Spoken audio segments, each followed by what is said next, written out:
دوستو ہمارا channel all rounder Rajput subscribe کریں، شیئر کریں، لائک کریں۔ کیا مسجد میں کھڑے ہو کر یہ ضرورت کر سکتا ہوں کہ میں قوم سے الگ رہوں گا؟ امام نے جواب دیا، لیکن یہ فیصلہ قوم کرے گی کہ میں امیر بننے کے قابل ہوں یا نہیں۔ میں خدا کے گھر میں کھڑا یہ عہد کرتا ہوں کہ میری دانش، میرا مال، میری اولاد اور میری جان اسلام کے تحفظ اور فروغ کے لیے اور صلیب کو ربا جوال کرنے کے لیے وقف ہو گئی ہے۔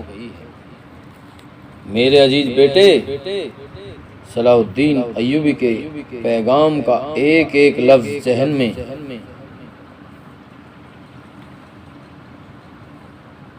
بیٹھا لو۔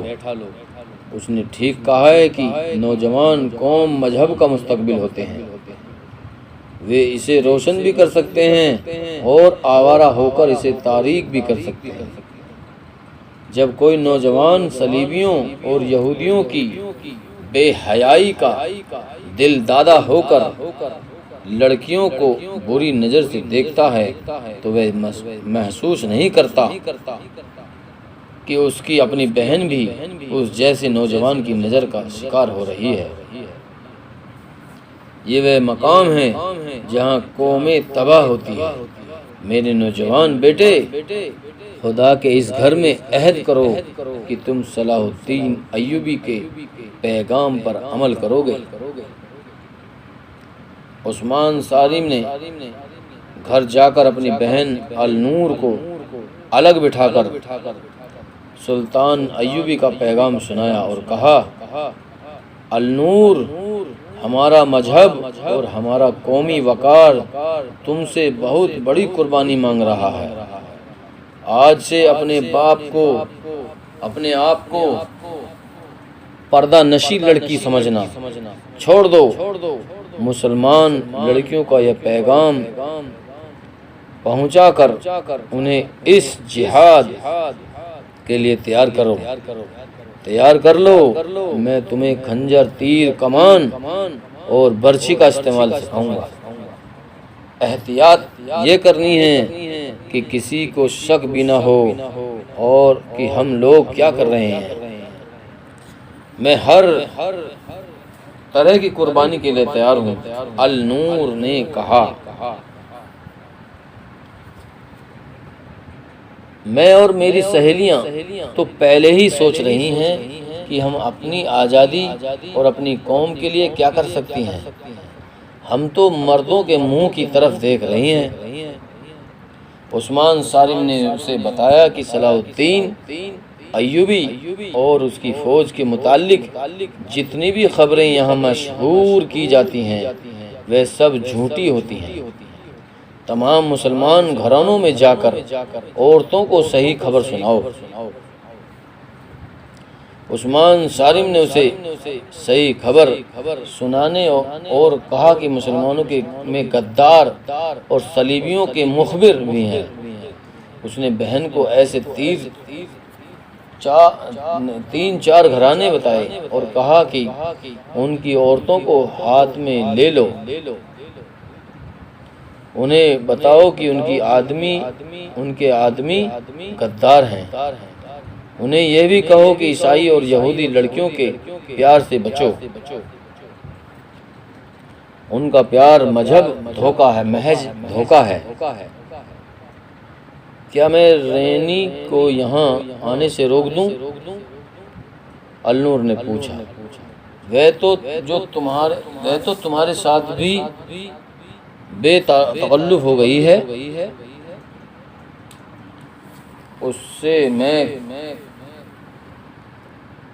اسے میں کہوں گا کہ ہمارے گھر نہ آیا کرے۔ عثمان صارم نے کہا، وہ بہت تیز اور ہوشیار ہے۔ رینی ایک نوجوان عیسائی لڑکی تھی۔ عثمان صارم کے گھر سے تھوڑی ہی دور اس کا گھر تھا۔ اس کا باپ شہری انتظامیہ کے کسی اونچے عہدے پر فائز تھا۔ لڑکی کا پورا نام رینی الیگزینڈر تھا۔ وہ النور کی پہلی سہیلی بنی ہوئی تھی۔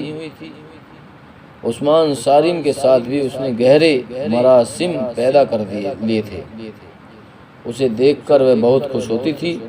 عثمان صارم ابھی اس کے قریب نہیں ہوا تھا۔ وہ وسیع جوان سمجھتا تھا، یہ وجیح جوان سمجھتا تھا کہ یہ عیسائی لڑکی ہے اور یہاں جاسوسی کرنے آتی ہے۔ اس نے رینی کو کبھی نہ پسندیدگی کی نگاہ سے نہیں دیکھا تھا، بلکہ اس کے ساتھ ہنسی مذاق بھی کر لیتا تھا تاکہ اسے شک نہ ہو۔ اب جب اسے یہ ضرورت پیش آئی کہ رینی اس کے گھر نہ آیا کرے تو رینی کو یہ کہنا اس کے لیے مشکل ہو گیا کہ اب ہمارے گھر نہ آیا کرو، مگر اسے روکنا ضروری تھا کیونکہ وہ گھر میں اپنی بہن کو جنگی ٹریننگ دینا چاہتا تھا اور اسے معلوم نہیں تھا کہ اس کے گھر میں اب کیا راج آئیں گے۔ اس نے سوچ کر یہ طریقہ پسند کیا کہ النور سے کہا کہ رینی جب کبھی آئے تم یہ کہہ کر باہر چلی جایا کرو کہ کسی سہیلی کے گھر جا رہی ہوں۔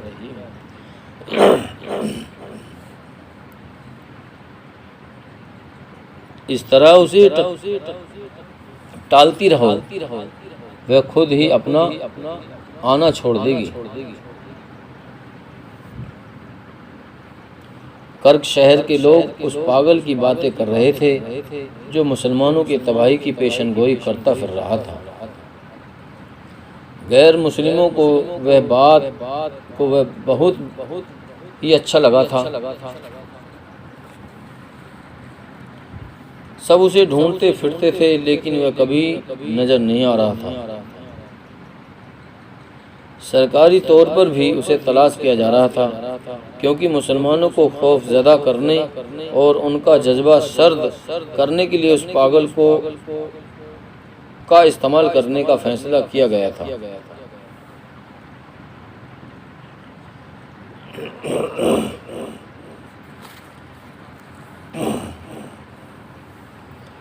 کسی کو معلوم نہیں تھا کہ وہ کہاں چلا گیا ہے۔ وہ اسی رات کہیں لاپتہ ہو گیا تھا۔ 10-12 روز اس کی تلاش ہوتی رہی۔ صلیب حکام نے شہر کے باہر بھی گھڑ سوار دوڑا دیے۔ انہیں توقع تھی کہ وہ اس شہر میں سے دوسرے شہر جا رہا ہوگا، مگر وہ کسی کو نہ ملا۔ 10-12 دن گزر گئے۔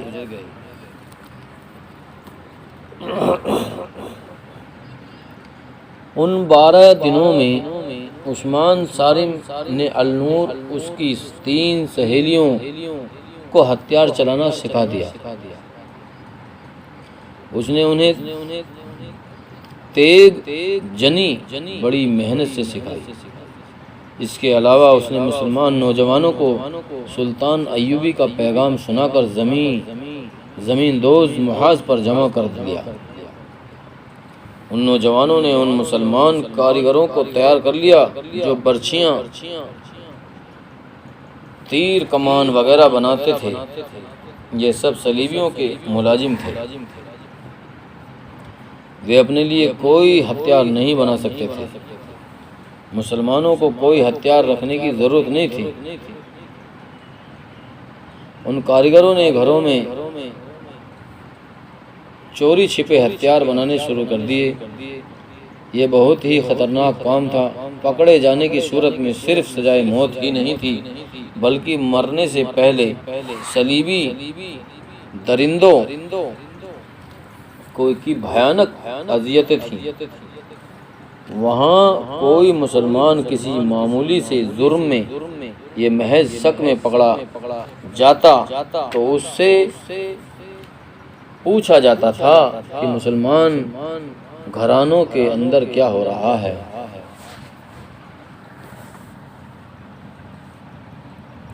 اور جاسوسی کہاں ہے؟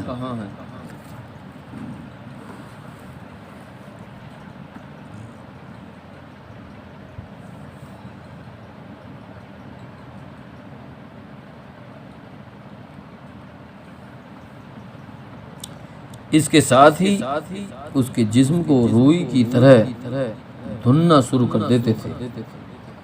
کاریگر جو ہتھیار بناتے تھے، عثمان صارم جیسے نوجوان رات کو مختلف گھروں میں چھپا دیتے تھے۔ دن کے وقت لڑکیاں برقع نما لباس میں خنجر اور 3 کمان چھپا کر مسلمانوں کے گھروں میں لے جاتی رہتی تھی، مگر ہتھیار بنانے اور گھروں میں پہنچانے کی رفتار بہت سست تھی۔ ادھر سلطان ایوبی کو ایک جاسوس نے اطلاع دے دی کہ کرک اور مضافات کے مسلمانوں تک آپ کا پیغام پہنچ گیا ہے اور وہاں کے نوجوان لڑکوں اور لڑکیوں نے زمین دوز محاذ بنا لیا ہے۔ یہ اطلاع لانے والا بھی ایک ذہین اور نڈر جاسوس تھا۔ اس نے بتایا کہ وہ جاسوس جس نے سلطان ایوبی کا پیغام عثمان صارم تک پہنچایا تھا، پاگل کے بحروب میں کامیاب ہو رہا ہے۔ سلطان ایوبی اس اطلاع پر بہت خوش تھا۔ اس نے کہا، جس قوم کے نوجوان بیدار ہو جائیں اسے کوئی طاقت شکست نہیں دے سکتی۔ اس کامیابی نے میرا حوصلہ بڑھا دیا ہے۔ شعبہ جاسوسی کے نائب جہادین نے کہا، اگر آپ اجازت دیں تو مقبوضہ علاقے کے نوجوانوں کو اپنے جاسوسوں کے ذریعے اتنا بھڑکا سکتا ہوں کہ وہ شعلے بن کر کرک اور یروشلم کو آگ لگا دیں گے، اور اس آگ میں وہ خود بھی جل کر مریں گے۔ سلطان ایوبی نے کہا، میں نوجوانوں کو شعلے نہیں بنانا چاہتا، میں ان کے دلوں میں ایمان کی چنگاری سلگانا چاہتا ہوں۔ نوجوانوں کا بھڑکانا کوئی مشکل کام نہیں۔ اشرفی کی چمک اور لالچ سے تمہارے ہاتھ کھیلنے لگے گا، اور زیادہ تعداد ان کی ہے جو جذباتی الفاظ اور جوشیلے نعروں سے بھڑک اٹھتے ہیں۔ پھر تم ان سے جو کچھ کروانا چاہتے ہو کروا لو، انہیں آپس میں بھی لڑوا سکتے ہو۔ اس کی وجہ یہ نہیں ہے کہ وہ جاہل اور گنوار ہیں، ان کا اپنا دماغ نہیں، اصل وجہ یہ ہے کہ وہ خون کا جوش کچھ کر گزرنے پر مجبور کرتا ہے۔ اس عمر میں ذہن عیاشی کی طرف کی بھی مائل ہوتا ہے اور عمل صالح کی طرف بھی۔ تم نوجوانوں کا ذہن جو بھی تحریک استطاعت دے دو، وہ اسی کا عشر قبول کر لے گا۔ تمہارے دشمن ہماری قوم کے ابھرتے ہوئے ذہنوں میں عیاشی اور جنسی لذت اور جراثیم ڈال رہے ہیں۔ ان کا مقصد صرف یہ ہے کہ ہم اسے جہاد کی طرف مائل کر کے دشمن کے خلاف استعمال نہ کر سکیں۔ تم یہ کوشش کرو کہ نوجوان نہ بھڑکے بلکہ سرد رہے اور سوچے، رسول مقبول صلی اللہ علیہ وسلم کی اس احادیث کو سمجھے کہ اپنے آپ کو جانو، اپنے دشمن کو پہچانو، ان کی سوچیں بدل دو، ان سے قومیت کا احساس پیدا کر دو۔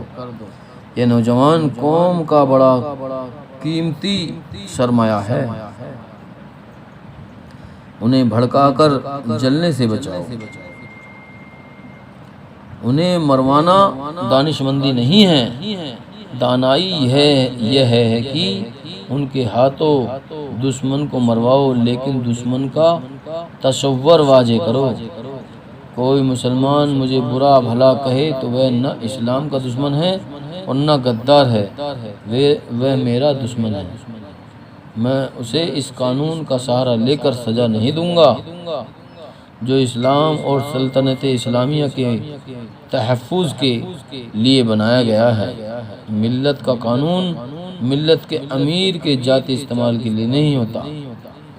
غداری کی سزا اسے دی جاتی ہے جو ملک اور قوم کی جڑیں کاٹے اور دین کے دشمنوں کے ہاتھ مضبوط کرے،